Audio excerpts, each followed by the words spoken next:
Good evening, and welcome to this week's episode of the Hearts of Men podcast hosted by the Empowerment Perspective community. We are your hosts for this evening conversation. My name is Dwayne Dwyer. I go by the Mindset Coach, and I am joined by my brothers. Beside me, you have the one and only Mr. Roland Walker, also known as Poor Man's Dr. Phil, aka the man of many hats. Beside him, you have Mr. Tawami Gaddy, the son of Timothy, also known as the Available Man. Below him, you have Mr. Garfield Martin, aka the Unc with the Funk from the Uncle Junior Network, also known as the Consistency Coach. And beside him, you have our younger brother, Brother Christopher McClellan, across the table with Christopher McClellan, also known as the angry guy that is still learning. Gentlemen, how are you on this fine Friday evening? Grateful. Yeah, that's a good word. I like that one. Yeah, Still grateful. reflective, but grateful. Yes. Yeah, you know what? I'm co-signing off on that one. Hey, made it to another Friday. So I'm riding that coattail with him. There you go, man. Everybody's grateful tonight. I love it. I love it. That's a great Yes, place to sir. be. We got the Inspector Deck over there, the ghost. You know what I'm saying? he don't know. He done decided to hide. Listen, it is always a pleasure to be with everybody on this Friday evening, on any Friday evening for that matter. And trust me, we want to make sure that we celebrate you and shout you out. So please get in the chat so we can acknowledge you because we like to kind of give flowers what flowers is due. Like I was younger, my grandmother used to say, "Give me my flowers now so I can celebrate them." So that being said, welcome to everybody that has joined us. Welcome to you guys in the chat, Michelle Ray, Cassandra McKenzie, Miss Crystal Everett, Miss Lisa Keys, Brother Christian Barrow, always good to see you, my friend. Miss Charlotte Jordan, always good to have you over here on the Hearts of Men podcast. And listen, for those of you who have not gotten in the chat and let us know that you're here, that's okay. We still have time. But if this is your first time with us, by all means, look in the lower right hand corner of your screen. You're going to see the YouTube icon. Go ahead and put your cursor on that, and you see the fly out, and go ahead and subscribe to the channel. Then do not forget to hit the notification button because that way you'll know every time we go live on any day, whether it's just well, not just Friday nights, but any day that we go live. Um, so that said, good evening, Bernadette. Good to see you. That said, we are continuing this awesome conversation of unraveling key challenges men face in today's society. Now, past couple of weeks was very good. I think this one's going to be very good as well. And the problem when it comes down to unraveling, this particular challenge is that again, like I said before, everybody has an opinion. Everybody's trying to tell a man what to do. Everybody's trying to tell a man how to be a man. Everybody's like using terms like real men will or real men whatever, and I think it becomes somewhat frustrating. It becomes somewhat challenging from that perspective, and then given the context of several different situations, what you'll find is that certain men go into a depressive state because they don't necessarily feel fulfilled as men. They feel like failures and things of that nature, all because of a lot of the opinions, not just because of the opinions of significant others, but their assumed opinions as well. So that becomes a problem. So again, the problem is just ginormous. It's you have what's on social media, you have what's on TV, you have what's going on in the environment, you have failed relationships that equate to what a man may feel about who they are, and also you have some separation when it comes to children. We talked about that as well. And so that's why one of the reasons why we created the Empower and Perspective membership program, because we believe in creating a system that allows everybody to get back to the core competencies of who they were created to be. Teaching ways to overcome adversity and actually stay in a position of your greatness so that you can fulfill what you were created to do on this earth. Um, and so again, if you have not joined the program, again, I think I'm telling you, I think you're missing something. So again, look up under your screen if you're on YouTube, locate the join button, click on the join button, and follow the prompts. I think you will enjoy the minor investment that you make. Remember, the most important investment that you will ever make in your life is an investment in yourself. Now, the topic for this evening, as I was just kind of alluding to, is the importance of discovering purpose. Now, every time we do this, we always go to the mindset of the individual who came up with this topic. And as you can probably guess it was me. So when it comes down to this particular topic here, like this topic here is near and dear to my heart. because I think a lot of times we spend a lot of wasted time, and I say it's wasted because we never get any type of traction, but we spend a lot of wasted time trying to figure out like what was I created for? What am I supposed to do on this earth? Like what am I called to do? What is specific for me? And I think everybody has that, whether they say it or not. And I think the struggles that come behind that is that, like I've always say, we get into the mindset of just doing. We're just going to do a thing and then figure it out en route. Or we're going to listen to what somebody else's opinion is, and then we're going to do what somebody else's opinion is. And we never get to the point of realizing that my destination may not necessarily be the same as another person's destination.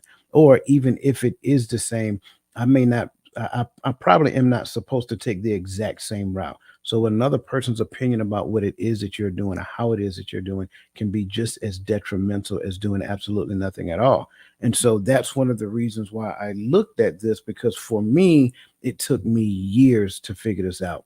And then as I thought about it and I reflected back, I think I could have gotten there sooner, but there were some things that needed to be in place first that wasn't there. So that means I had to go on a self reflective journey of frustration, pain, and anger to get to the point to realize and say, hey, you were created to do this one thing. And I believe there are a lot of us, a lot of people out there like me who go through that. And what we do is we keep it to ourselves and we go through the anxiety, frustration, of pain of just keeping it suppressed in and making everybody else believe that everything is okay. Gentlemen, what is your thoughts based upon everything I just said, or just the thoughts that you had when you seen this topic on your own? You just described my life right now. Hmm. I am going through that phase right now. And the reason why I'm saying that is because, like I said earlier, I'm grateful and I'm also reflective. On the 3rd, I celebrated 20 years cancer free. And I still feel like I'm stuck in the same rut. I still feel like I'm stuck in the same place. You understand what I'm saying? I still feel like that same kid that was sick 20 years ago. And I'm trying to get out of that.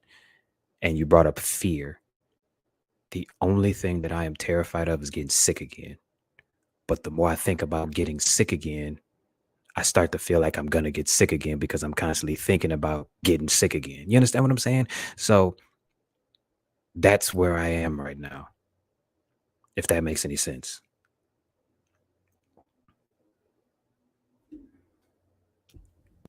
When I saw the topic, it made me reflect back to when I was going through mine.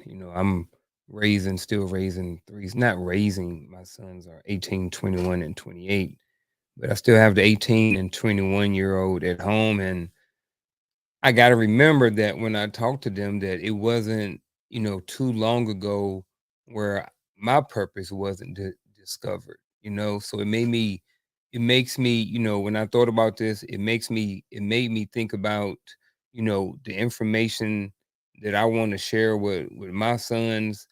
It makes me think about um, where they are. And, it's like I'm trying to input so much stuff into them right now, trying to talk to them and stuff, because I feel like I lagged in teaching them certain things because of the military, because I didn't have my purpose, So it's like now I'm sitting back and I was like, I saw the topic and I was like, am I expecting certain things out of them? You know what I mean? It's like, bro, you wasn't there at 18 and 21 either. So now it's more focused on just giving the information and planting the seeds and not necessarily trying to change them into something else. And all of that, all those thoughts came about, from the purpose and from, just thinking about this topic. You know what I mean? So when this topic came up, all of that information, all of those different thoughts and stuff came from just seeing what this topic was about. So I'm very grateful again for this topic and how we all can sit over here as men and talk about, Roland said something funny earlier. He's like, hey, I gotta wear my head around the front tonight because this is serious. And I think it's gonna be serious. I think it's gonna be a great conversation. I think we're all gonna get something from it. Like, I'm very interested in learning tonight and sharing what experience or information I may have, and to be able to add some value to the conversation as well. When I saw the topic, I thought about how for many years I didn't realize that I really didn't have any purpose. I thought my purpose was just to go to work, get a check, make sure the kids got food, make sure they got a roof over their head. I didn't really have any purpose. So now that I'm in this stage of life, I'm realizing that, man, for all those years, I never had a purpose. And so I want to be to a point to where I can mentor people who were like me, people who didn't even know, didn't weren't thinking about it, and now I want them to be ahead of the power curve, way ahead of it than where I was at that point, or even ahead of that.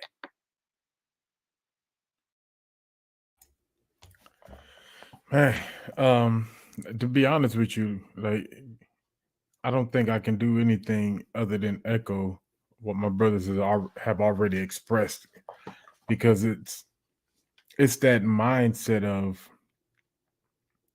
where do I go, what do I do, because I think for at least for me, I can speak for me. It was easy for me to get lost in life and say, hey, I'm just going to stay right here because I don't know anything else.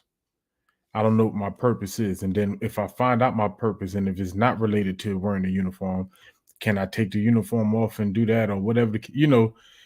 I I I think this topic right here throughout my life has caused me in some areas to overthink, maybe overreact. But I watched too many men and too many people that I grew up with, even now watching a lot of people just do and be unhappy or be stagnant. And it's because we've never looked to see, well, what's my purpose? Where do I make change? Where can I create impact? You know, or like we like to say, well, what is God calling me out to do? That's what we like to say. How does and so how do I move? How do I figure that out? How do I go and how do I navigate? So that's where my mind went when I first saw the topic, and like that's how I started spinning my mind around how I was going to approach this conversation. But all great points.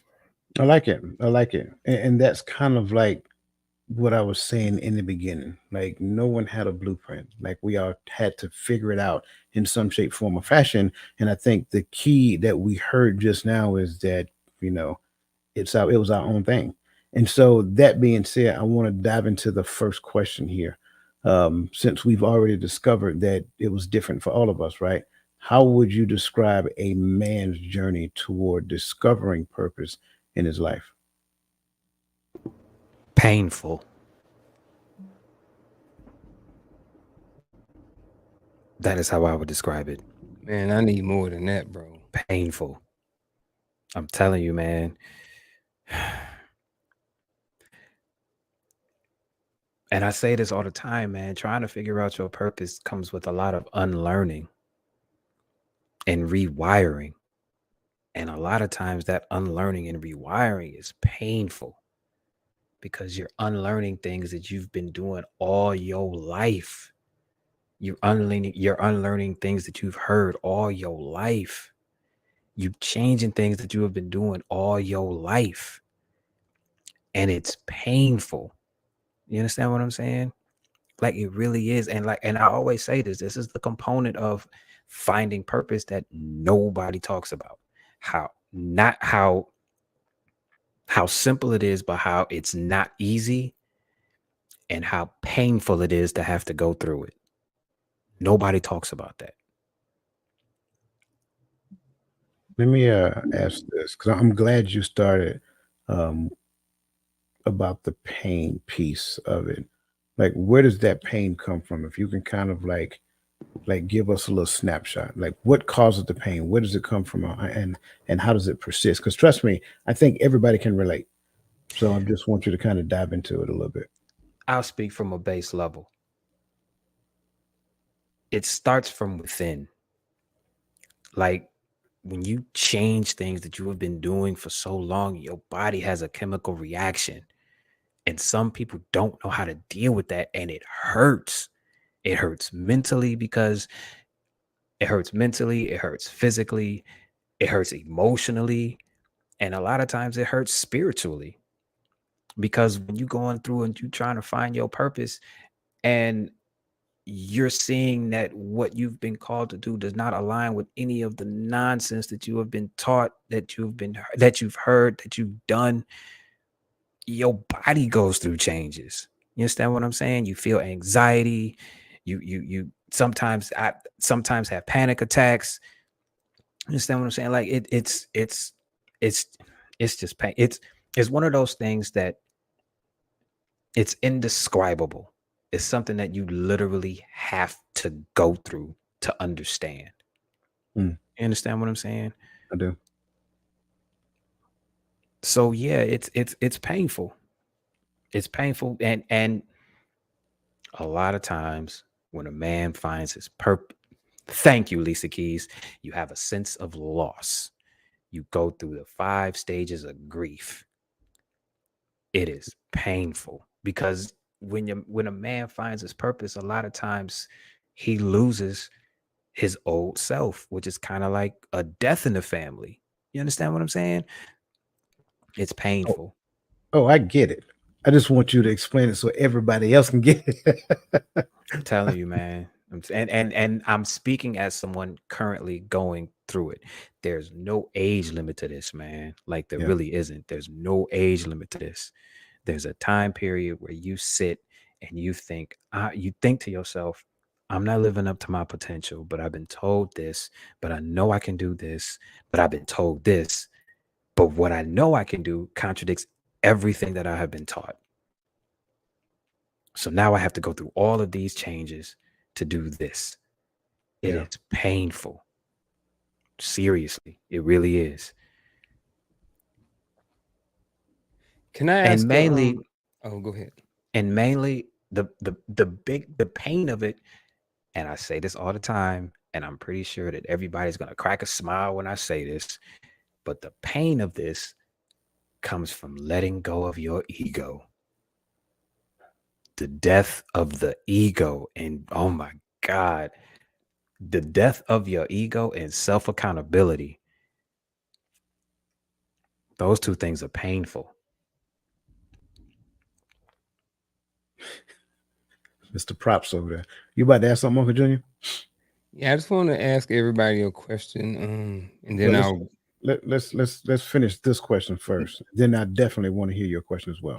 It's kind of a clarifying question for me Okay. it's a lead-in question. How Gotcha. old was everybody in here when they kind of discovered their purpose or kind of learned about purpose in general? Around what age? 30, when I learned about purpose. Okay. I will say This within the past few years. Okay. Within the past few years for me, because 40s? yeah, like 48, 47, 48, because Okay. I'm in the process of when you, like Chris was saying, you got to unlearn a lot of behaviors of yourself. And that'll lead me into what I was going to say about this, because we have natural expectations of manhood. We're expected to be this. We're expected to be strong. We're expected to be not cry. We're expected to do all these things, while at the same time not having one, the resources, and also those people that can show us how to do it properly. Because we've had those, everybody had those uncles where Uncle taught you some things. He put you up on game that wasn't necessarily game, but it was just what he knew and what somebody taught him, and what will allow you to survive. But it's not going to push you into your purpose. It's not going to sustain you in life, and you can't bottle it and give it to the next man so that they can walk in their purpose. I like it. rolling on top of that, the trust in trying to find somebody to actually show you the path, for lack of a better term. Because when you are unlearning all of these things, you are unlearning things that you were taught by people who loved you. You understand what I'm saying? And then when you find out that 80 to 90% of the nonsense that they taught you was nonsense, if you can't trust the people that quote unquote love you, how can you go out into the world and trust? You understand what I'm saying? I'm telling you, man, it's painful. Coach and Gaddy, how old were you guys? Ish. My bad, wrong button. Man. So I would say I probably began truly understanding, because I thought I knew purpose at a young age, but I started truly starting to understand purpose. I would say probably like 6-7 years ago, but then it started becoming clearer to me. I'm with Roland probably like the last couple of years, maybe 2-3 years. And for me, I think the path is different, because like Roland, I think this kind of leads into answering the question too. I think the path I don't want to use the reason, but the reason why I went there is because for me, I think a lot of people try to, some people look at purpose from a monetary standpoint. Am I supposed to be a business owner? Am I supposed to be a CEO? Am I supposed to be a doctor? What profession am I supposed to be in? And then you live your life chasing that as if that's purpose. And then you get to a place to say, no, I'm supposed to be married to this type of woman because we're going to raise these type of kids. And you get into that marriage and it blows up like a bombshell. Now, okay, that's not purpose. That's just a desire. So we go through these changes of our ideas of what purpose is. And then it's like, bam, what is not just what my impact is into the world, but what is my impact in the truth of what the Father is revealing. Because I think that's where it really started opening up to me, where it was like, oh, see, there's information that we have, and then there's truth. And that guidance, I'm with Chris when he talks about the hard part is about not having a guide at that moment, or having that. And I say this without the fair contradiction. I really know where I got that from, but I would say me and Roland probably, and getting clarity on purpose and what purpose is, and what our purpose may be headed towards or directed towards. It caused us to move away from a person that we saw as a guide, that we saw as a quote unquote father figure that we can reach out and call for assistance, for help, for direction. But we had to break from that. I had to break from that in order to say, this is the path of understanding, the path of scales being removed from my eyes, of seeing truth, of seeing my purpose, but not just in the carnal sense, but seeing my purpose in the Father. And so now everything that I thought I built myself up to be, even in church for the last 10, 11 years, is null and void, because I have to now re-understand and relearn everything that the Father wanted us to see. But it was a good place for me, because I stopped leaning on someone else to show me where to go and where to search for truth. I want to steer back to the question because I think we kind of got off topic a little bit. So, and I'm gonna try to rope both of them into one. For me, I would say 10 years ago. Um, but I'm not saying that that idea was complete. I started to get a notion of what my purpose was 10 years ago. That caused a lot of the frustration and pain that you heard Chris talk about.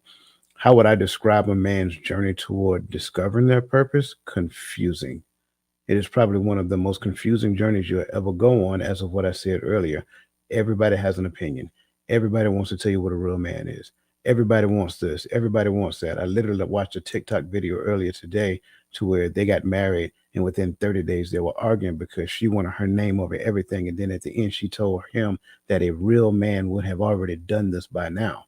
Like it is probably one of the most frustrating spaces to be in, because ideally, outside of God the Father Himself, no man can tell you what a real man is. The men who I know are still learning how to be men. I don't care how old they are. Like we're still learning to be men. We're coming into the fullness of, and there is not a woman alive that can tell me what a real man is. So for me, I have to say that it is probably one of the most discovering yet rewarding journeys that you'll ever go on. Because once you get clarity, there is no moving you off your square. You can put your foot in the sand and you can, I mean, I just, I can't describe it. So that's how I would describe it. So your question, Uncle Junior, I was 40, right? 39, 40 years old. But I will tell you, I tell you out offline, but it caused, like Lisa said, it caused a loss. And I knew that I was going to lose a thing because of what I was learning here. But it was a necessity for me to lose it in order to gain the other things on the other side. So I think that's it in a nutshell. Um, let's grab some of these comments from the chat. Listen, if you're listening to this conversation right now and you're listening to how pure and authentic these gentlemen are being, go ahead and hit the like button. Like we're about to kind of peel the skin back on this onion real quick. Michelle has a question. Her question is, how do influencers and positive vessels help others that doesn't understand the meaning of purpose? Well, if they're a positive vessel, then the first thing that they'll do is help you understand the meaning of purpose before they even tell you to go in the direction of finding it. You need to understand what it is and the responsibility that it comes with. That's where I would start. Everything else is extra. Everything else is the cherry on top. But if he or she is really positive, then that's where they will start.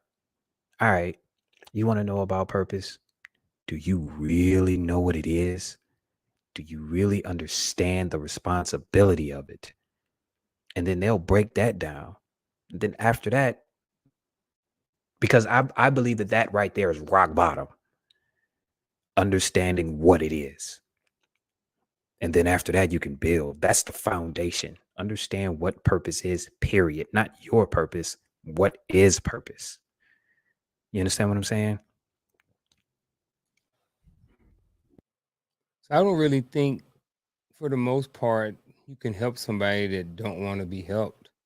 And I guess, like, we can come on platforms and we can talk and we can be positive men.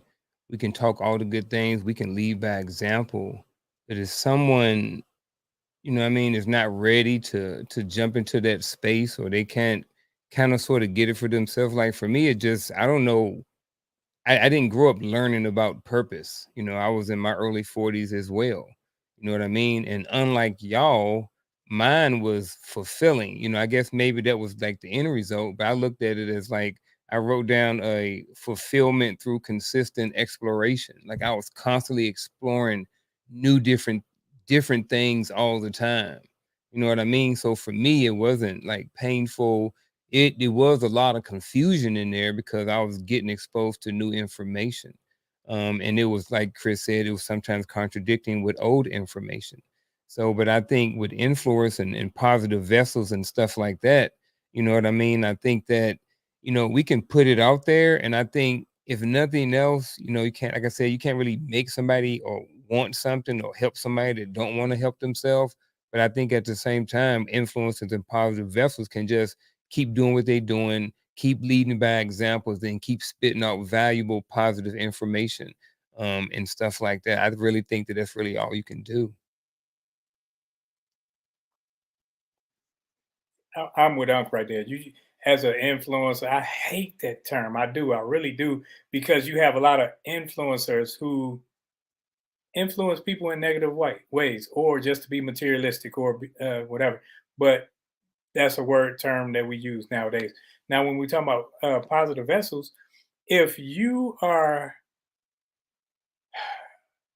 me being myself consistently, as Unc just said, I got to be me consistent. I can't sit up there and over here I'm this person, and then I move over here and I'm that person.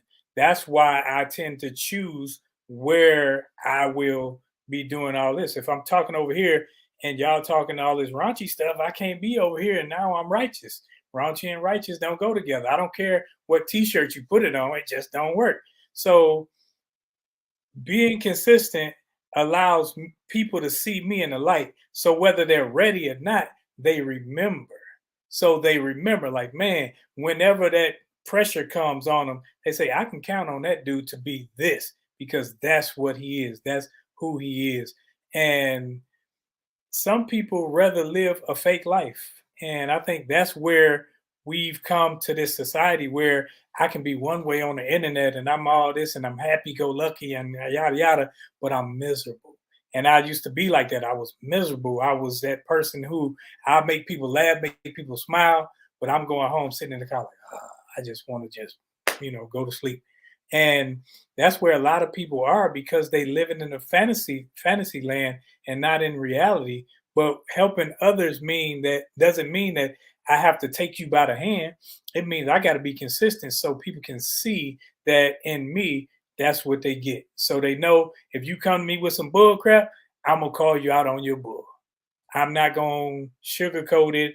I'm not gonna sit up there and skirt around it. I'm gonna call it what it is, and then we gonna deal with it. And that I think that's a good way for me to help. Man, if I could, I'd reach over here and give you a high five right now. That was pretty good. Oh yeah.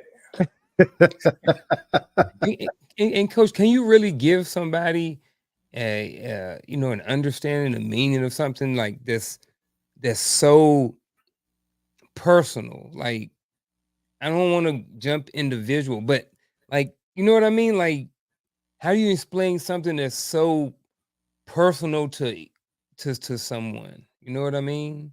Yeah, Like, everybody up here trying to explain it, and no one could really put it into words. yeah. Let me let this brother go first, and then I'd be more than happy to answer that. Yeah.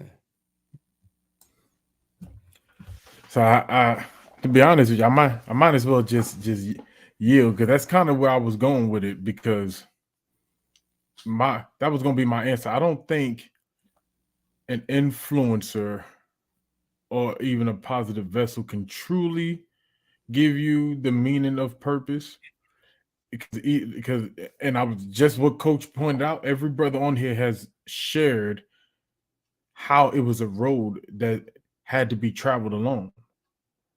Like, that's why we all use the word pain and loneliness, because he had to be traveled alone.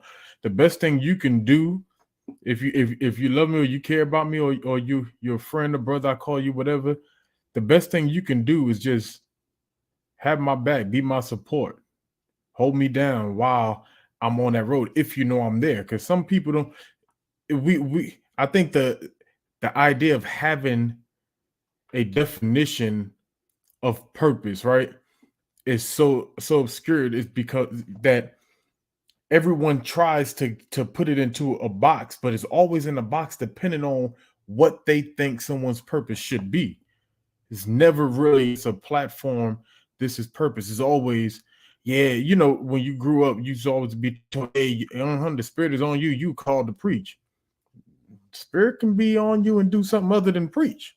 Not everybody that look good and dress good should be in the pulpit, or in the choir stand, or whatever the case may be. But but that's how we always try to explain it. So I don't think they can. My bad. Go ahead. No, you get. So I really like this question for a couple of reasons. Number one, I want to point out the word understand. I can't give you understanding. It is virtually impossible for me to give you understanding. The Bible talks about three things: knowledge, understanding, and wisdom. Um, so when you look at knowledge, um, knowledge is the accumulation of truth. Um, Understanding is the assimilation of truth, and wisdom is the application of truth. So I can't help. I can. I'm not the person in the short amount of time that I have, the one to give you understanding, but I can help you with knowledge. And that being said, one of the first things I would help you to understand is that we all have a unified purpose. Everybody has the same purpose, and it's written in black and white. All we got to do is go read it. So the first thing I would do for a person who wants me to help him, and I think that's the key, is to sit down with them and open the book and show them where it's found, where it tells us what we're supposed to do. Right? You'll find that in the book of Ecclesiastes. You'll find it also in the book of Romans. I think Michelle put it up there earlier. Right. So, and that's one of my favorite scriptures, Romans 12:2. So that kind of helps us to understand that we are all here to prove God's will, right? So we need to understand that that is our unified purpose. Now, that sounds great, but the key is the calling. The calling is the one that I can't help you with because that is only found in relationship. So that's the thing that you have to consistently push in the direction of. And if you're doing the unified purpose, you don't have no choice because that's really what it is. It is to continue to develop your relationship with the Most High so that you can get to the point of hearing what your actual calling is. So I love that. I love this question because that question really makes you think deep into how you can help another person. And I went rolling, absolutely. I'm pointing the wrong side again. I went rolling, absolutely. That my character, the way I carry myself, my behavior is that thing. And what you'll see is through me, you'll see fruit, and the fruit is the thing that should draw you near. And that is what gives me the opportunity to be a helping vessel. Roland, it looked like you was about to chime in, bro. No? Okay. So I hope we answered your question, Michelle, but that's a great question. Thank you for that. I think we kind of got all the other comments or statements. Did I miss any? No? Okay.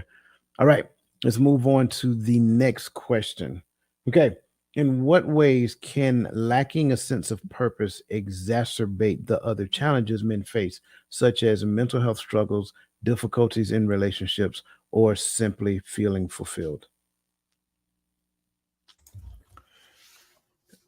And whew, in every way almost. Like if we be honest, I think all of us just really just did like a quick flashback to how many relationships we ruined not knowing who we were, being lost inwardly, how many bad decisions we made because we really wasn't focused. Because I put like this: being in that place, trying to figure out purpose or trying to find self, however you word it, is like being almost in like a haze for a period of time. It's like you're just moving, you're just traveling, you're not really living because you don't know. And so for men, when it comes to mental health, it gets that moment of realization that I don't know who I am and I don't know what I'm supposed to be doing or who I'm supposed to be. It worsens that. If you deal with depression, that depression just got worse. If you in a relationship, that relationship just got, because now I really don't have anything to pour into you because that feeling just drained me. Maybe I'm the only one that felt that way, but it's draining sometimes when you just sit down and like, what am I supposed to do? Because I don't even know how to handle this situation no more because the person that I thought I was supposed to be was going to handle it like this, but the person that I'm trying to be, I don't know how they would handle it. So I'm just gonna punch you in the mouth. Like, but now I just created another bad situation. I know, man, my bad. That's just how I've always I didn't learn a lot of conflict resolution growing up. That's You the ain't got conflict to resolution, I guess. Punching them in the face. Hey, for real. Just be a tag team on WWE or whatever. Right? Maybe that was my purpose. Nah, but you know, you get it. That's how I can explain that period. It's like you're in the haze, and so I don't know how to communicate to you in relationship where I'm at and why I'm feeling what I'm feeling, or how I'm going to fix it. What we gonna do about it? I don't know. And so that relationship goes because you know how some women, I don't want a man that don't know what he wants. Well, I knew what I wanted at 20, but at 38, I don't know what I want. I want something different, and I don't know what that looks like because I've never been the person that I'm becoming.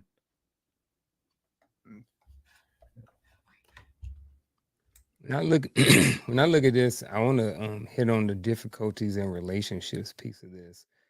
I think when some men haven't found their purpose, I think that sometimes there's an identity issue in there, because they don't know who they are. And sometimes if they don't know who they are, that's when sometimes ego, some of us up here have been in the military, and some of us were tied to that uniform, to the army, to those stripes, to our positions. But that might not necessarily been who we were, not necessarily our identity. A lot of our identity was tied to the military, at least for me, some. So when I got out and I had to find a different identity, I didn't really know who I was. So I think when you don't have the identity, you don't know who you are as a person because you haven't found your purpose. You bring that into the relationship, so now you're bringing sometimes ego that comes along with this identity that you have been identifying with for so long, and now it's causing problems in a relationship. So I think, when men sometimes don't have their identity, it causes problems in the relationships because they don't really know who they are. And because they don't necessarily know who they are, they may have problems trying to lead, trying to have conversations, all of these different things. So that's kind of sort of what I wanted to say about it. The identity piece. It's like fighting an internal civil war between the person you were and the person you are trying to be. That is what it does. And it is a constant fight between the person you were and the person you are trying to be. And if you lack purpose in any of that, the person you were is always going to win. And then that's when the unfulfilling feeling comes into play because you can do more. That's when you start having anxiety and being depressed because you're capable of doing more, but you keep letting the ego win. Lack of purpose affects all three of those things.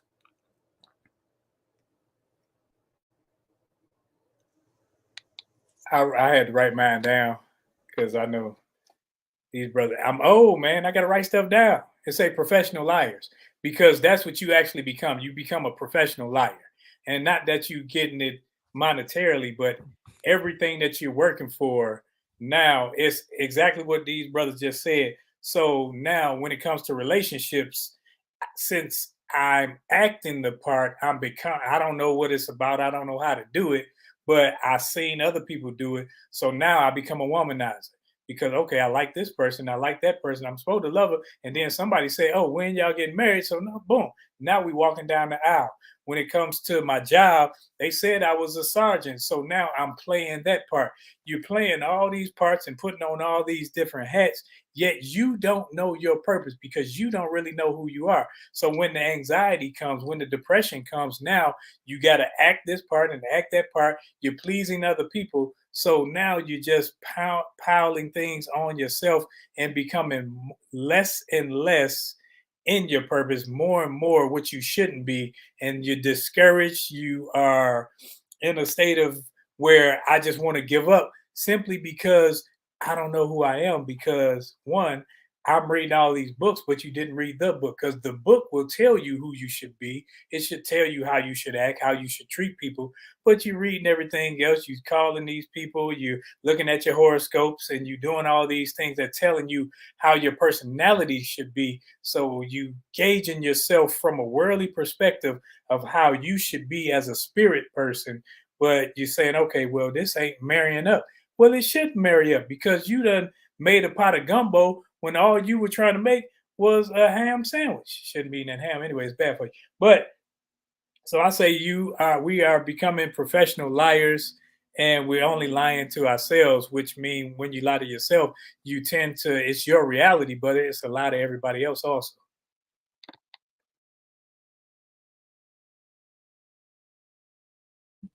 Did everybody go? I think. Okay, I thought I was waiting on Gaddy. I thought Gaddy still had to go. My bad. You know what? I'm with both of you. Like, whatever. I'm with both Roland and Garfield on this one, man. I am an advocate of the identity thing, because I think for the most part, every problem that we have in our life is just a reflection of an identity crisis that we have. But we have an identity crisis simply because we don't know who we are, like Roland was saying. And I'm perfectly in line with that one. I would say, and I'm gonna describe it just a little different. It's going to be the same. I'm just going to describe it differently. I would say no one knows who you are. No one knows exactly who you are, because, like Roland said, you're a professional liar. But I also would say that you're a professional actor.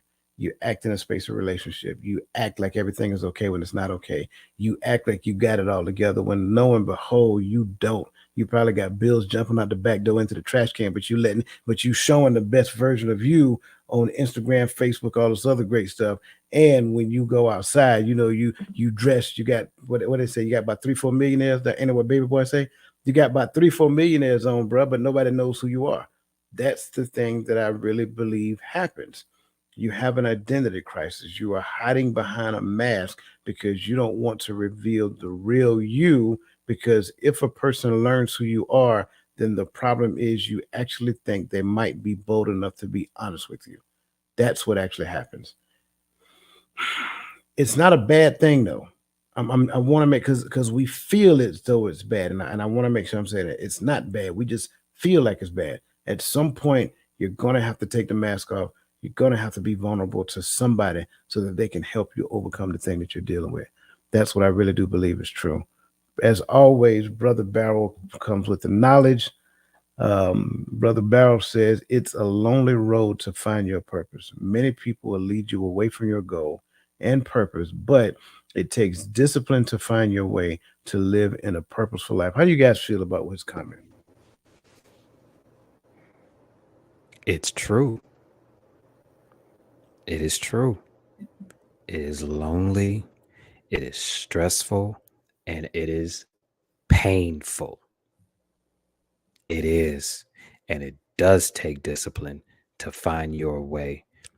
But it's not the discipline to continue move. It's the discipline to continue moving forward, but it's also the discipline of discernment.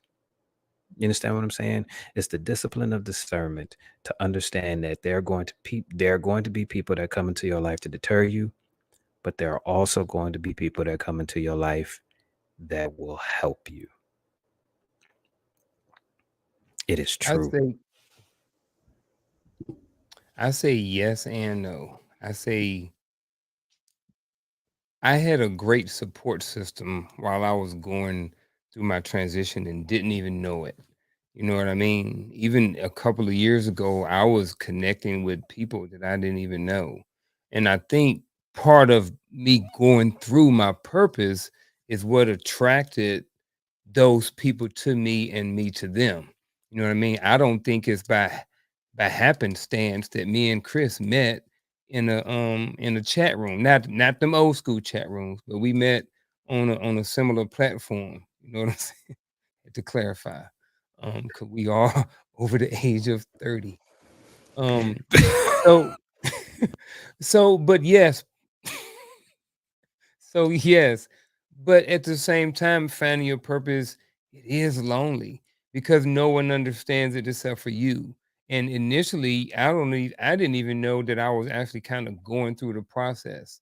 You know what I mean? It wasn't until I kind of started reading something or started sharing certain information with people in my circle. They said, "Oh yeah, bro, you probably going through your purpose. You're probably about to figure things out." You know, and eventually I would. But I would say that honestly, yes, it is individually. It can be a lonely road because you have to go through the process yourself. No one can go through finding your purpose for you except for you. You know what I'm saying? So it is lonely, but it's You know when so it oh, fulfilling at the end, though. That's why it's fulfilling at the end, man. It's like, you know when it's lonely? It's lonely when you don't know you because you're not comfortable with self. yes, That's the lonely part. When I don't know who I am, I yep. don't know what I want, I don't know what I'm gonna do. Like when I first got out of the military, I was going crazy. I'm like, okay, what am I supposed to do? And then I find myself, I'm going to the movies by myself. I'm gonna say, okay, I'm gonna go take myself on little dates. I'm going to lunch. I used to just sit up in Chick-fil-A or somewhere, drink a coffee and eat something and read or do whatever because I had to learn how to be by myself. Because when you learn how to be with yourself, I ain't worried about nobody else. Whether you with me or you with me, I'm with me and I know he's with me, so I'm comfortable. So when you get that comfortable, like he says, along the word finding your purpose. Yes, your purpose is in finding you. And then to say many people will lead you away from your goal. Yes, when they lead you away from your goal because you lost sight of finding you. And because you already know if I'm saying I'm trying to be a football player and you saying, okay, let's go to the club. It's Saturday morning. No. It's Friday night. I ain't Saturday morning. I got to get up and do this. So now you're taking me away from my goal. You're taking me away from everything that I say I'm trying to do, and then we become that word hypocrite, hypocrite, however you want to phrase it. It's whether you're talking Latin, whether you're talking Greek, or however you phrase it. It's not a fake person. It's like that old saying, we're all actors on the stage. See, we all act a certain part. And a lot of people act this and they act that. Not that they're being fake, but they don't necessarily know who they are. So they're giving you the portions of them that they found people like. So if they like me this way, I will act like that. And you do the same thing with people. They like it when I do this. They like it when I do that because you haven't found yourself. But when you start to find yourself and say, man, I'm cool being alone. I'm cool solo. That's when you start to say, man, I'm finding my purpose. And you realize that my purpose ain't my job. My purpose isn't to do this. Uh, I can be myself and pour into other people what I am or who I am, not what I do. I'm going to go a different route. It is a lone it is a lonely road. And it's lonely because when you start finding your purpose, people fall off. And you find yourself alone because the people that you were with you before you started actually diving into you can't come with you. So it's lonely. It is. And the people that will lead you away, yes, you may fall off, but then you come to the realization that I'm falling off. You can't come with me either. And I got to travel alone. It is lonely. That's where I have been for the past couple of years. It is lonely because the people that I thought were here for me were not.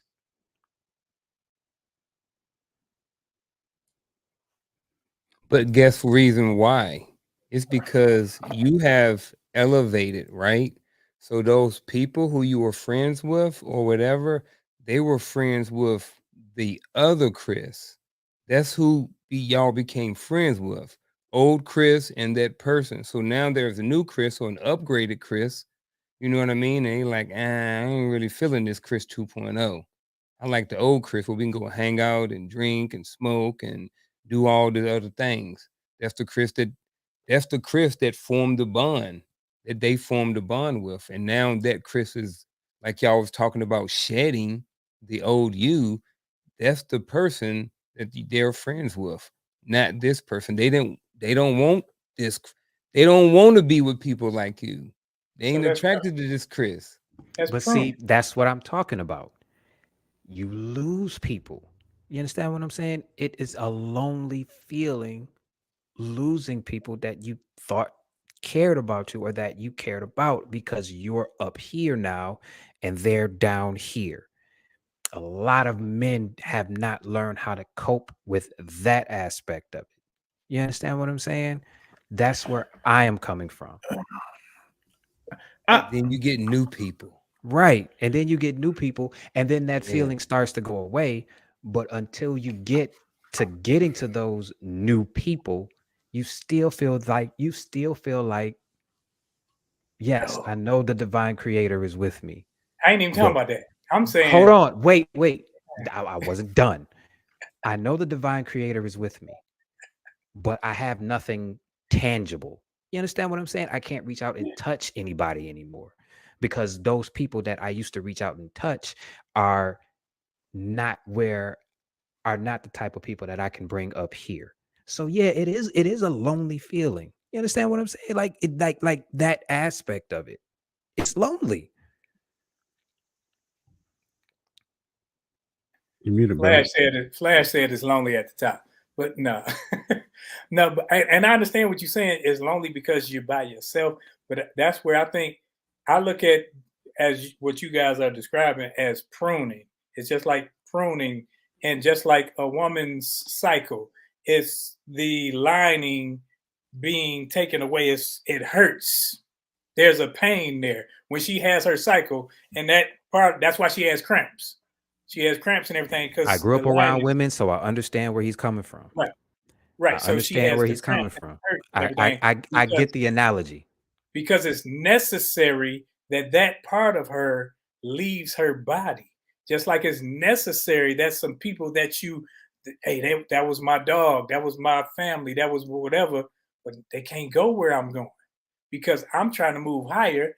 They trying to eat off the ground. I'm trying to eat in the sky. So we have to move. So I understand the loneliness part because of the relational issues that may happen.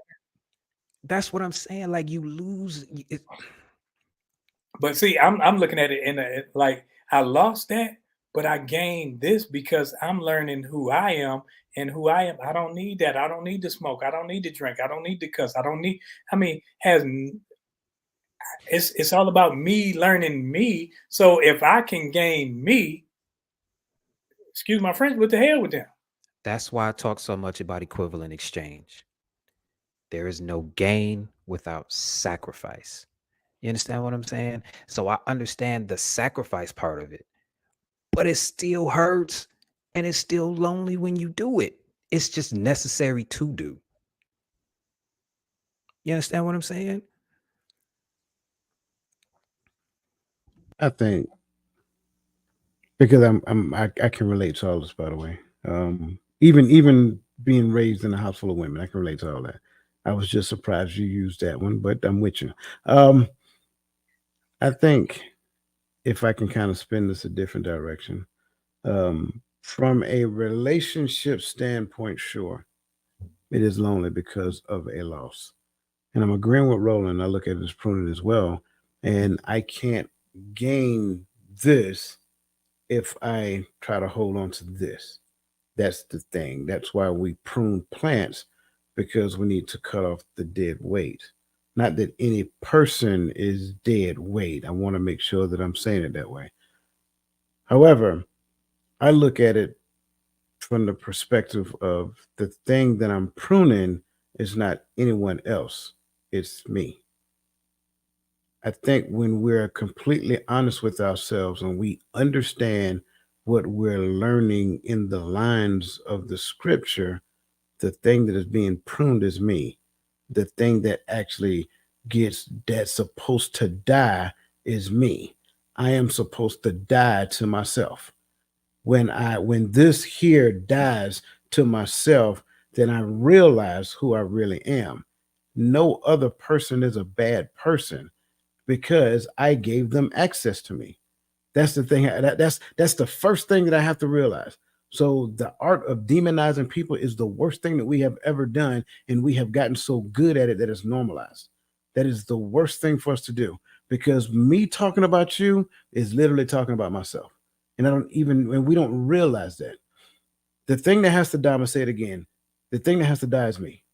If we don't get anything else from this conversation, the sacrifice is me.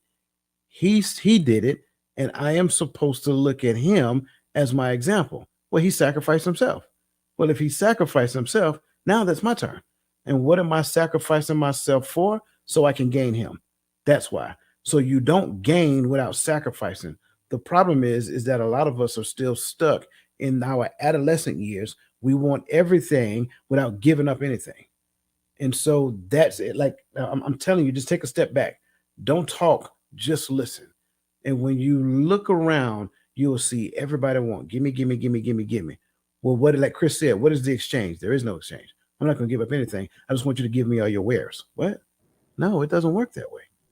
And so if we look in our own internal psyche, like in some degree, we have that. And our job is to find it and root it out. That's the reason for the consecration. We consecrate ourselves, we sit in isolation so that we can sit with thought. When we sit with thought, we reflect, then we understand. And it doesn't matter about the 95% over here. I keep saying this. The only thing I need to concern myself is with my 5%. Let me make this 5% better. What is the thing that moved me to this 5%? What do I need to do now? How do I do this? So forth and so on. Who do I need to connect with to learn techniques to teach me how to do this? That's where we're supposed to be. And I love the fact that this young man at his age, and I think Cassandra put his age in the chat a few minutes ago, at his age is asking questions like this. That's the main reason why I want to bring this to the topic, because imagine if you guys were his age and you was thinking like that. Come on, man. Come on, man. He is in a great position. Yeah. But understand this. Coach said it. Roland said it. Everybody up here said it.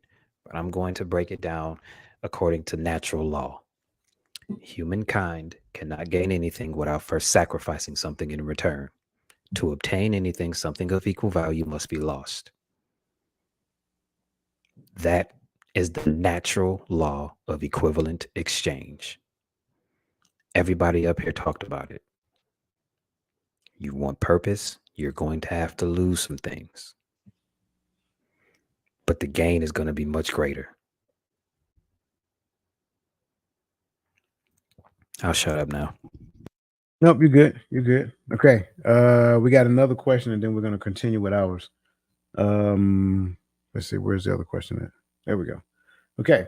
For my military brothers, did the military contribute to the discord of y'all mental health? And for Chris, what did you encounter?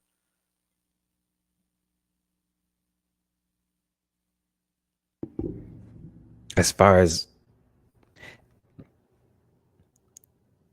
I need to know what you mean, because I can understand the military aspect of it, because most of my family is military, law enforcement, and emergency services. So I know the toll that can take on the mental.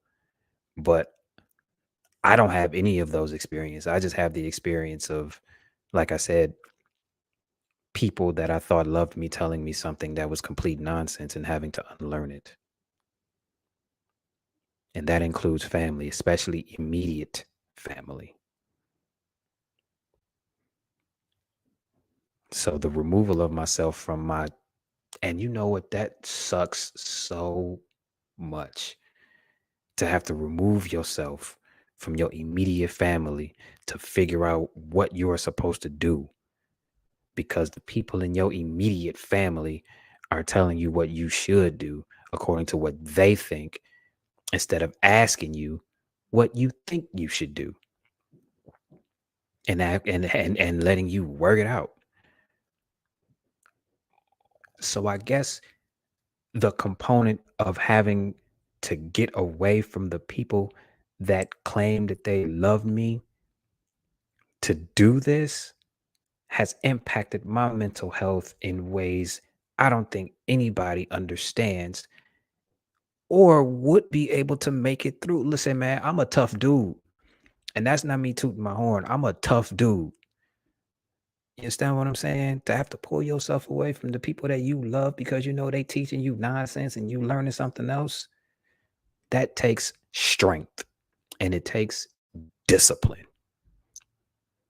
But it sucks a lot. You understand what I'm saying? So I guess that's what I encountered. I think for me, I think sometimes you grow up in an environment where you don't realize that certain things aren't normal. So things of family member, with death and murder and drug usage and all that type of stuff, when you grow up around it, it's normalized. And like for me, running from that was me running to the military. So when I ran into the military, it just exacerbated, since they wanted to use that word earlier. Uh, That's my the SAT word for the evening. Yeah, they wanted to use that word. So it just did that with my problems in the military structure, and then going to war back and forth and seeing certain things. It takes a toll on you. But I think I was built for the bullets flying and all that other stuff. I was built for that because I came from that in a different environment. I didn't have the protections that I had in the military, but it was one of those things that, yeah, it contributed to me being kind of dysfunctional when it came to discussing my feelings, talking about feelings or whatever. I bottled it up. And as you bottle those things up, it's like you take a pop bottle and shake it up, it's going to come out eventually. And when you open it, it's going to be wherever. So those are things that we as men have to work through. And the more I would talk about those things, like even these settings are therapeutic for me because I get to discuss things that I've gone through. I get to discuss hurts. I get to discuss damage. So yes, the military did uh, exacerbate those issues, and also my upbringing as well. Because when you have family members and that you're running away from, because I don't want to put anyone's business out there, but you're running away from things that hurt you, and those hurts, they don't go away. You just put them in your back pocket and then they show their face later. I wouldn't phrase it as running away. You understand what I wouldn't do that because what you described is where I am. But it's not running away per se. So I guess my experience in the military experience would be kind of similar because the military gave y'all that, and I am as a civilian still bottling up how I feel and still bottling up these things that I have in my gut because I've been told all my life that it doesn't matter. You understand what I'm saying? So I guess it's kind of the same, but I wouldn't phrase it as running away. I would phrase it as understanding that it's not normal and leaving it, if that makes any sense.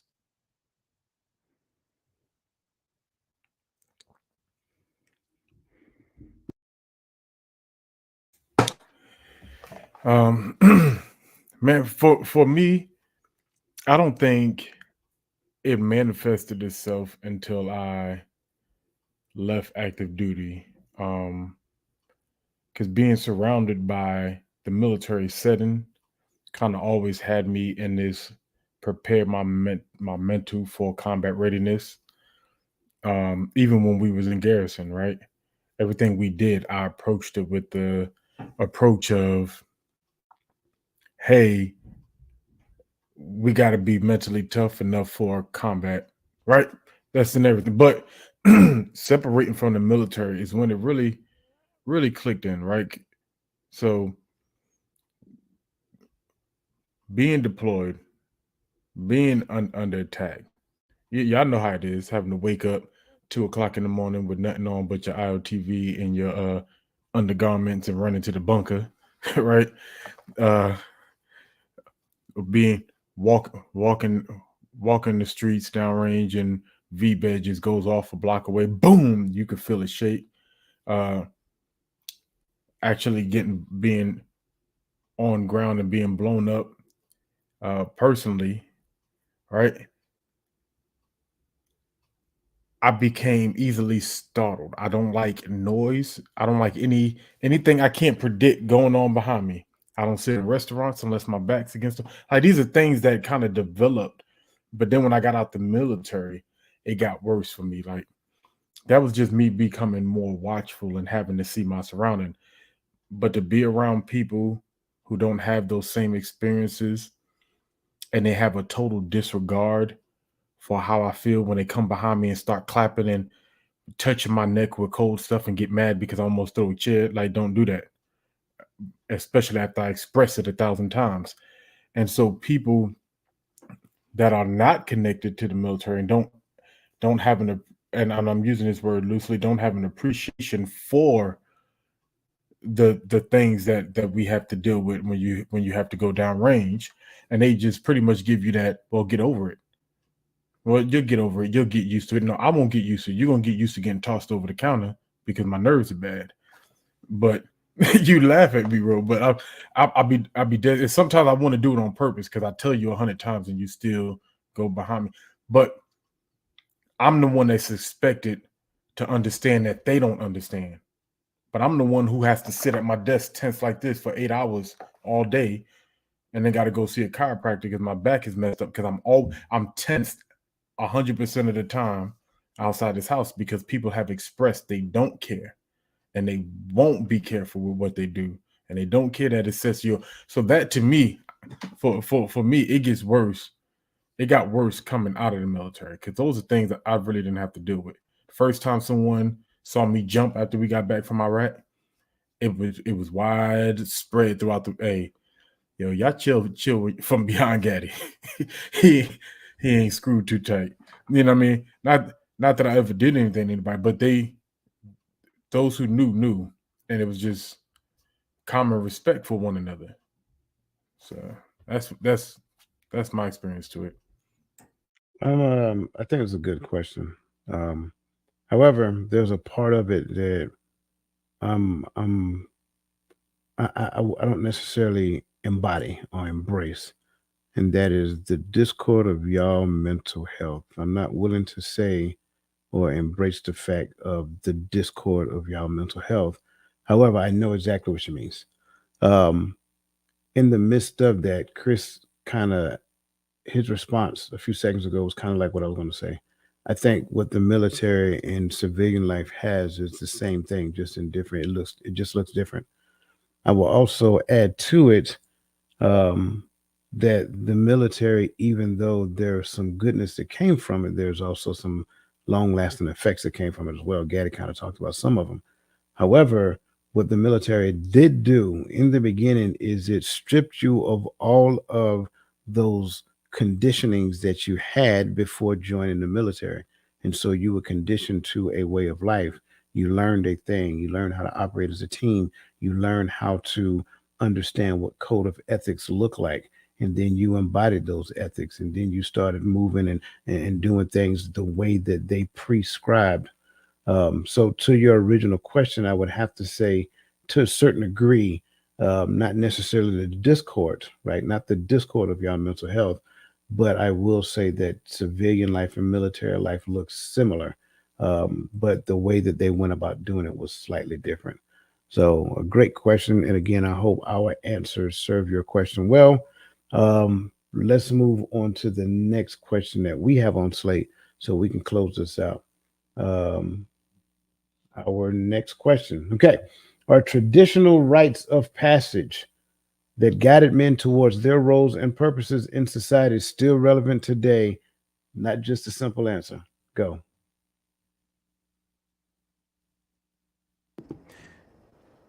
Do we even have rites of passage nowadays? That depends on the family you're talking to. Like on If we're asking, are you asking this on a general phrase, or are you just asking it? Because generally, I don't. Anecdotally, I don't see us having a rite of passage. I was told 18 and a day, you a man.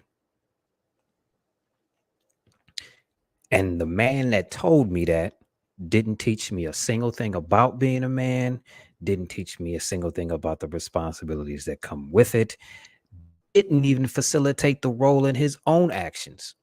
He just said 18 and a day, figure it out. So anecdotally, we don't have rites of passage. We don't. So unless someone can like give me an example, I don't really know of any traditional rites of passage. At least I didn't experience them growing up. You know, I've seen them on the outside. I've read about them in books and different things like that.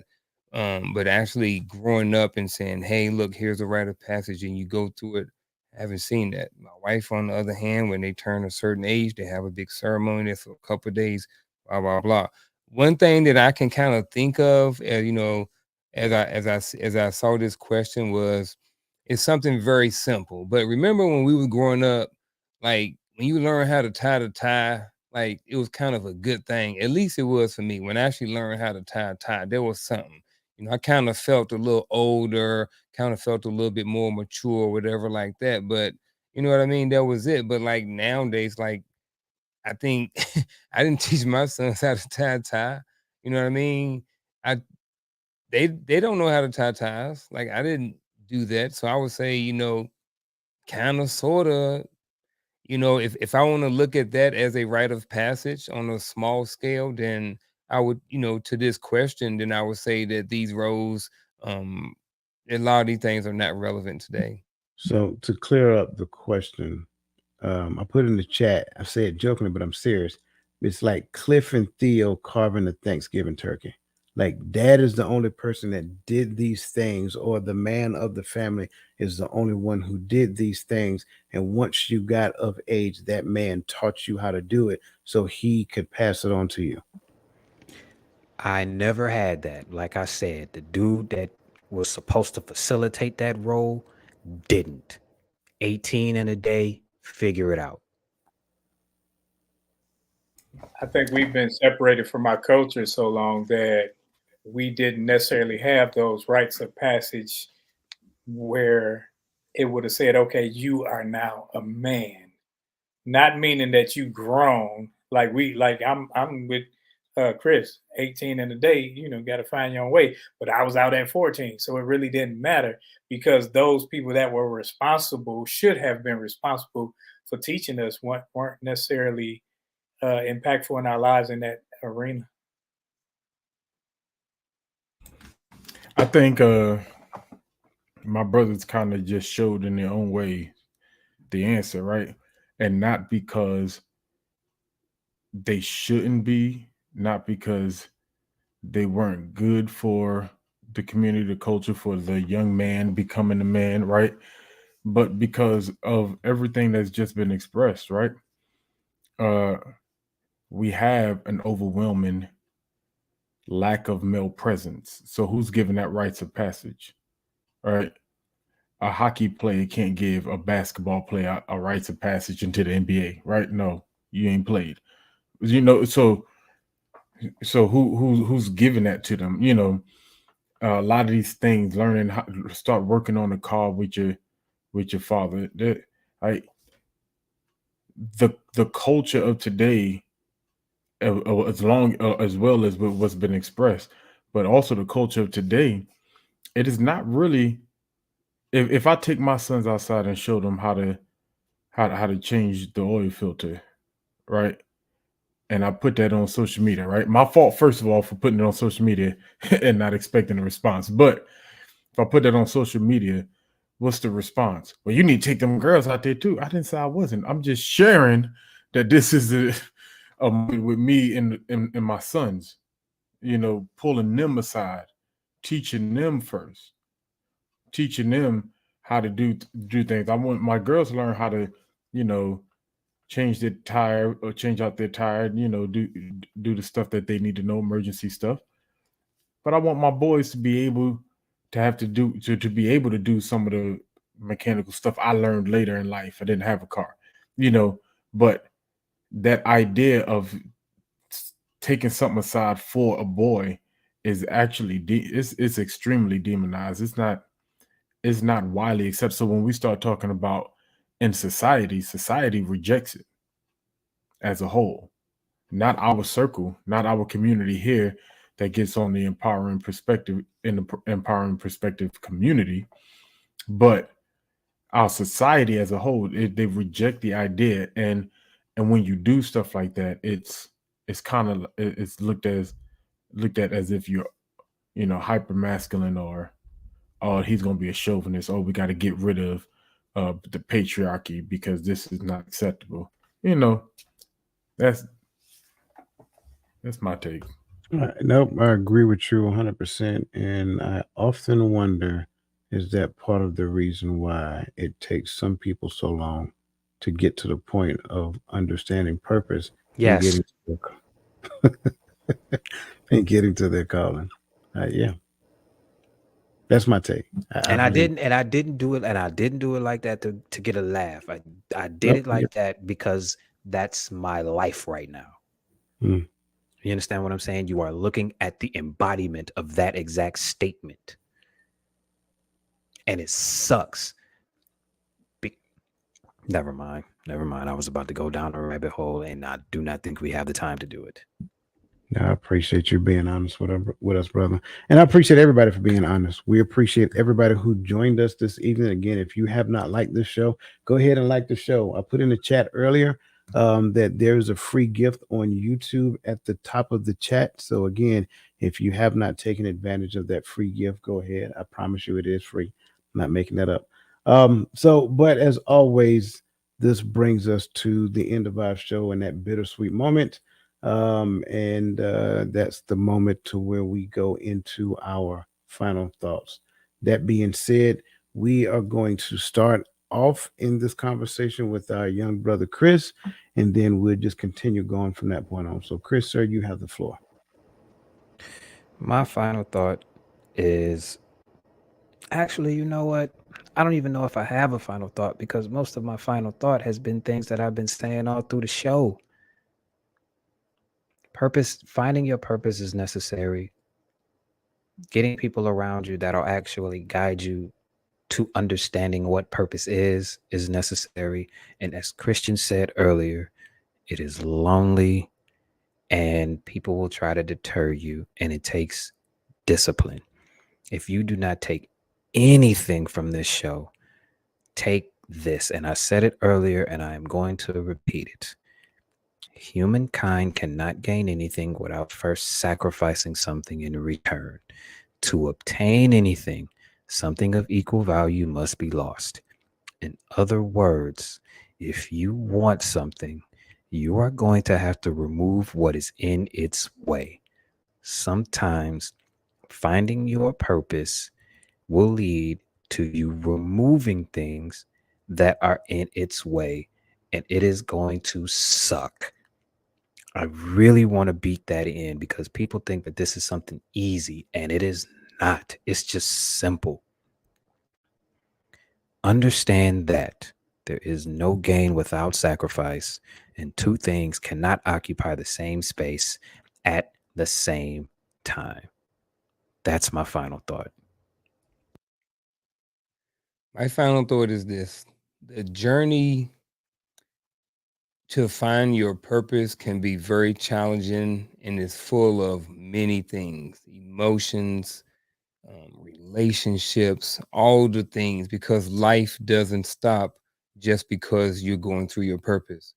If you are a man out there or someone out there who's trying to find their purpose, once you realize it and you get to that point, what I would say is embrace it, because it can be a long one. It can be stressful. It can be fun. It can be very exploratory. There are a lot of different words that you can fill in that will fit the narrative of what men go through or what people go through when they're trying to find their purpose. So I say that if you've already been through your purpose, extend a hand and help support someone through theirs, offer some guidance or some information or even just a conversation. And if you are not, or if you're going through it, embrace it. You know what I mean? Once I realized that I was in my purpose, a lot of, some of the things that Chris talked about earlier, they kind of went away because now that I know what I'm dealing with, now I know how to approach it. Yes, some things are going to be challenging, but I'm just like, look, this is temporary. This is just a stage in my life, just like learning how to walk or learning how to read or anything else. And eventually I'm going to get over it. But what can I learn and what information can I take away from while I'm going through my purpose? So that's my final thought. Yeah, I think one thing we have to do is accept the idea that life is a continuous rotation of transitions.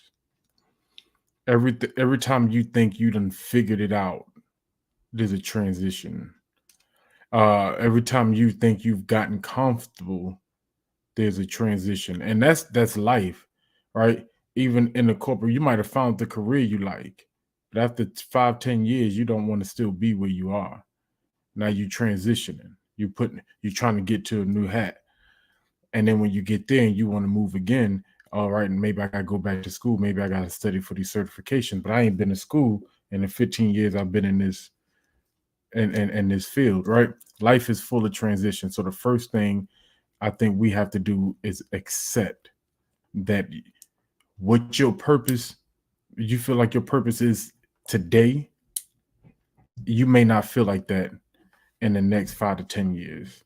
It may evolve or it may change, or you may have greater clarity on what it's supposed to look like. And so that transition period comes often. And to be honest with you, when you are expecting the Most High to bring this thing into full circle, it kind of gets a little more exciting after a while. It's no longer a burden. It's what does he have lined up for me next? Because it's always reward at the end. Of course, we have to sacrifice through it. But I say go through it through the lens of understanding what Ecclesiastes 12 says, that the whole duty of man is to fear Elohim, fear God, and keep his commandments. And when we can keep that as the foreshadowing of how we guide our life, when we go through these transitions, you might be lost in where you're going, but you'll never be lost in who you are, because who you are is not identified by your your degrees. It's not identified by your field. It's not identified by your habits or the habits that you broke. You're not a recovering alcoholic. You're not on step 3. No, you are one who follows after the heart of the Most High. You are a child of the Most High God. That's who you are.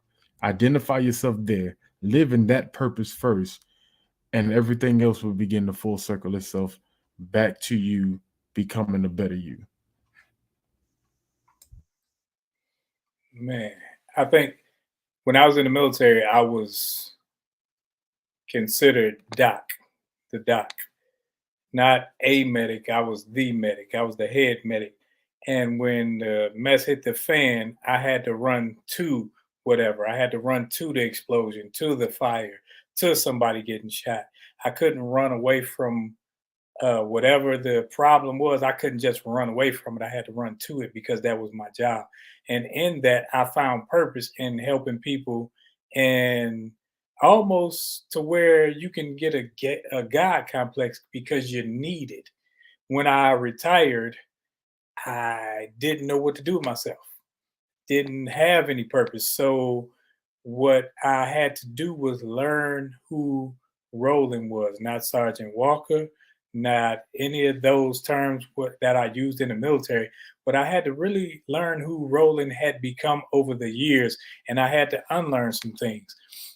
So the importance of discovering your purpose is to find out who you really are so you can quit lying to yourself, so you can become who you are destined to be. Because you know, you as you right now, that's not who you're destined to be.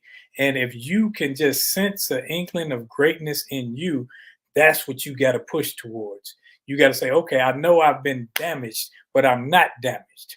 I know I've been hurt, but I'm not hurt. So I can't continue to live in my hurt to where every time something exposes it, I got to lash out.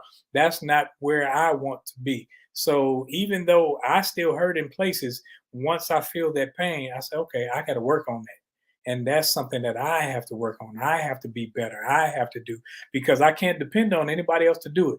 The hard work is my work. The long haul work is for me to do. The dumping is for me to do. I can't depend on anybody else to do it for me. This is something that we have to do ourselves. We can have help with the pruning, but we have to make sure we dump the trash. We have to make sure that we get around like-minded people so that those, as we said earlier, times where it may be lonely, you'll find people that are on the same road, the same journey as you. So that purpose journey gets a little bit friendlier, and you see a friendly face, you can nod. It's like when you go into a place, uh, like when I would go into the SBC Southern Baptist Convention, it's like 85% Caucasian, no problem with that. But it's just nice to see somebody that look like you, and you give them the head nod, and they give you the head nod back, because you know that somebody else is on this journey with you. So while you're looking for your importance, find yourself and you will find your purpose, not important purpose. I love it. All great comments. I am going to keep mine short because I want to make sure I get everybody out here in a pretty decent amount of time. Earl Nightingale once said that that the definition of success is the progressive realization of a worthy idea. I think we have to come to the realization is that the first worthy idea that you need to understand is that you are not the sum total of any external circumstance, any external feature. You're not the sum total of your circumstances. You're not the sum total of your external bodily feature. None of that is who you really are. We need to get out of the habit of calling ourselves by our job titles, like Roland said. You may have went to the law. You may have went to law school and you may have passed the bar exam, but you're a lawyer by trade, but that's not who you are. You may have went to medical school and you're a doctor by trade, but that's not who you are. You are something much more fulfilling than that. That's what tomorrow morning is going to be all about. I will be teaching about that thing. Understanding your purpose and understanding your calling is a thing, it is a gateway. But the other side of that is the thing that most people are trying to get to. The thing that I am learning is that people want success without the sacrifice. It doesn't work. It does not work.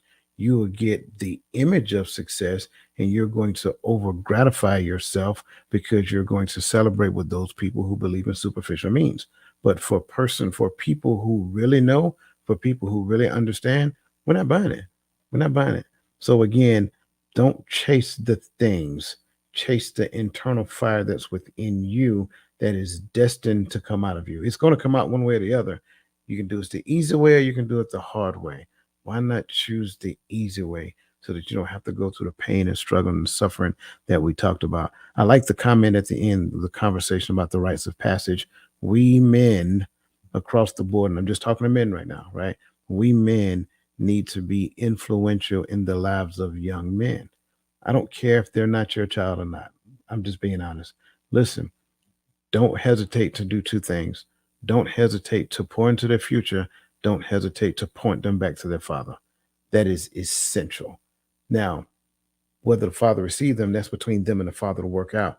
But it's important that you do not deny the opportunity to help a younger person. I think that's important. And I think on the other side, women, I think I'm safe to say the same thing for you as well. Do not hesitate to pour into a younger woman. They need that guidance. They need that mentorship. And the thing that I would say, make sure that you're doing it from an authentic place. This is not your second chance at adolescent living. This is your chance to be significant in the development of the life of that individual. So that said, great conversation tonight. I appreciate you guys. I appreciate everybody. Like I said, I will be doing some teaching in the morning. The link is in the chat. If you're in a Diamond Club, you automatically get an alibi. You're in the room. So I am looking forward to talking to you guys in the morning. And as always, I always appreciate these conversations on Friday nights. These gentlemen, as you guys see, are fire. I love them dearly. They're awesome. They bring so much to the table, and I greatly appreciate what they do. And I know I speak for them when I tell you guys that we greatly appreciate you, especially you guys in the chat. Ms. Verlene McCoy, good to see you. I know you came in late. I wanted to make sure that I address you, and I think I've seen May Bird as well. So welcome to the show. And again, we appreciate you. Listen, you guys have an awesome rest of your evening and have an even better weekend for those who are going to join us tomorrow. We look forward to seeing you then. For those who can't join, enjoy the rest of your weekend. Same time next week, same channel. We will be continuing another great conversation on the Hearts of Men podcast.